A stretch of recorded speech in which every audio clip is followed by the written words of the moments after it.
जब कभी भी ऐसा इक्वेशन देखने को मिले जैसे कि यहाँ पे दिखा है रूट रूट रूट और एक ही संख्या बार बार रिपीट हो रही है और अनंत तक जा रही है, बीच में मल्टीप्लाई हो, तो ऐसे संख्याओं का आंसर हम डायरेक्ट यही वाली वैल्यू कर देते हैं, 12 आंसर हो जाता है। यानी फॉर्मेट जब भी आपको ए दिखे, अंडर रूट ए दिखे, अंडर रूट ए दिखे, ध्यान दीजिएगा ये अनंत तक जाना हो तो इसका आंसर यही वैल्यू ए हो जाती है। लेकिन जैसे ही यहाँ पर 2 होगा तो हम ऐसा करेंगे, अगर 2 के अलावा मान लीजिए यहाँ पे 3 दिखा हो तो ऐसे आंसर को हम ऐसे डायरेक्ट नहीं दे सकते। फिर हम लोग क्या करते हैं, जैसे मान लीजिए यहाँ पे 64 है तो ये 64 लिख दिया।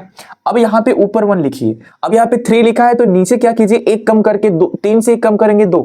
अब ये 1/2 का मतलब होता है रूट 64, और रूट 64 किसका होता है, 8 का स्क्वायर 64 होता है, यानी रूट 64 का मान 8 होता है। तो यहाँ पे भी यही फॉर्मेट था, जैसे कि यहाँ पे 12 था, 12 लिख दिया, ऊपर पावर 1 रहेगा, लेकिन यहाँ पे 2 लिखा है, नहीं लिखा है तब भी हम लोग मान लेते हैं 2 है। अब 2 से हम लोग 1 कम करेंगे तो 1/1 का मतलब 1 होता है, तो इसीलिए 12 पे पावर ये 1 का मतलब 12 हो जाता था। ठीक है, तो वैसे ही इस इक्वेशन को जब हम सॉल्व करेंगे तो यहाँ पर ये अनंत तक जा रहा है, यहाँ पे कुछ नहीं लिखा है तो यानी हम 2 मान ले रहे हैं, और ये इस वैल्यू का आंसर यहाँ से लेके यहाँ तक ये तो 7 हो जाएगा। और इधर लिखा है 343, 343 का मतलब क्या होता है, ये होता है 7 पे पावर 3, 7 को 3 बार गुणा करेंगे तो 343, तो 343 के जगह पे हम 7 पे पावर 3 और ऊपर y माइनस का 1। और जब भी ऐसा इक्वेशन दिखे तो हम इस 3 का मल्टीप्लाई ऊपर में कर लेते हैं, तो डायरेक्ट हम लोग करके ही लिख देते हैं। तो यहाँ पे हो जाएगा 3y माइनस का 3, और यहाँ पर ये 7 पे पावर कितना हो जाएगा, 1 हो जाएगा। अब देखिए नीचे का बेस समान है तो पावर को भी हम समान कर देते हैं, बेस समान है पावर समान, 1 बराबर 3y माइनस का 3। ठीक है, माइनस का 3 इधर आएगा, प्लस का 3 1 4 हो जाएगा, इधर 3y।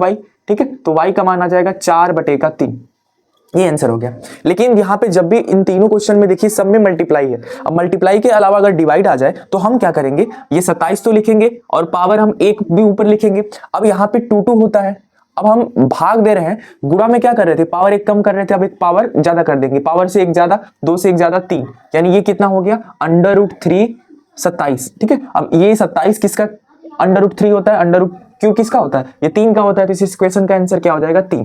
तो ऐसे क्वेश्चन को हम लोग ऐसे सॉल्व करते हैं। अगर आपको वीडियो पसंद आया हो तो चैनल को सब्सक्राइब जरूर कीजिएगा। मिलते हैं अगले शॉर्ट वीडियो में।